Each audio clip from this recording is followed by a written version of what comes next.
ഈ വീഡിയോൻ്റെ അടിയിൽ വന്ന കുറച്ച് കമൻറ്റുകൾ ഞാൻ വായിച്ചുതരാം. കുറച്ചൊന്നല്ല എൻ്റെ മക്കളെ, അത് വായിച്ചാൽ കരഞ്ഞു പോകും.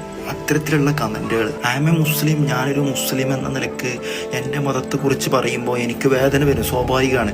അതുപോലെ ഓരോ മതക്കാരെ കുറിച്ച് ഓരോ മതത്തെ കുറ്റപ്പെടുത്തുമ്പോൾ സ്വാഭാവികമായിട്ടും ഒരു വിശ്വാസിക്ക് അതിൻ്റെതായ പ്രയാസങ്ങളും വിഷമങ്ങളും വരും.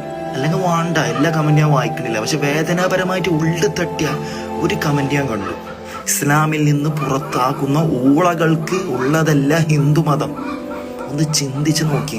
മറ്റു മതത്തിലുള്ള ഒരു വ്യക്തി നമ്മുടെ സ്വന്തം മതത്തിലുള്ള ഒരാളെ കുറിച്ചിട്ട് ഞാനൊരു മുസ്ലിമാണ്, മുസ്ലിം എന്നതിലപ്പുറം മറ്റൊരു മതത്തെ കുറിച്ചിട്ട് വേറെ മതത്തിലുള്ള ഒരാൾ മോശമായി സംസാരിക്കുമ്പോൾ സ്വാഭാവികമായിട്ടും വിഷമാകൂലേ?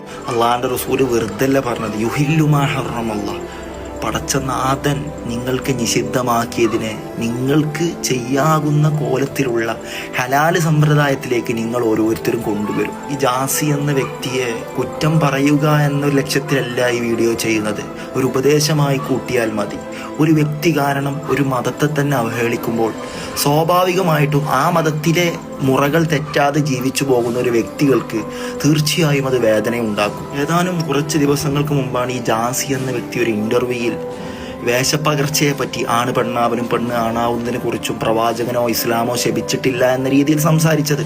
ഇപ്പോൾ പൊട്ടിട്ടിട്ട് പരിശുദ്ധമായ വ്രതം അനുഷ്ഠിക്കുന്ന റമളാൻ മാസത്തിൽ അമ്പലത്തിൽ പോയിട്ടും ഈ ആചാരങ്ങളിൽ പങ്കെടുക്കുമ്പോൾ അവിടെ വിമർശിക്കപ്പെടുന്നത് ഇസ്ലാം എന്നൊരു മതത്തെയാണ്, അല്ലെങ്കിൽ മുസ്ലിം എന്നുള്ള ഒരു വിശ്വാസിയുടെ ഐഡന്റിറ്റിയാണ് അവിടെ മോശമാക്കപ്പെടുന്നത്. അല്ലെങ്കിൽ നിങ്ങളൊന്ന് ചിന്തിച്ചു നോക്കി, ഒന്ന് ഫ്രീ മൈൻഡിൽ ചിന്തിച്ചു നോക്കി. വേറെ മതത്തിലുള്ള ഒരു വ്യക്തി ഇത്തരത്തിൽ പറയണമെങ്കിൽ ഇസ്ലാമിൽ നിന്ന് പുറത്താക്കപ്പെട്ട ഊളകൾക്കുള്ള മതമല്ല ഹിന്ദുമതം. ഒന്ന് ചിന്തിച്ചു നോക്കി.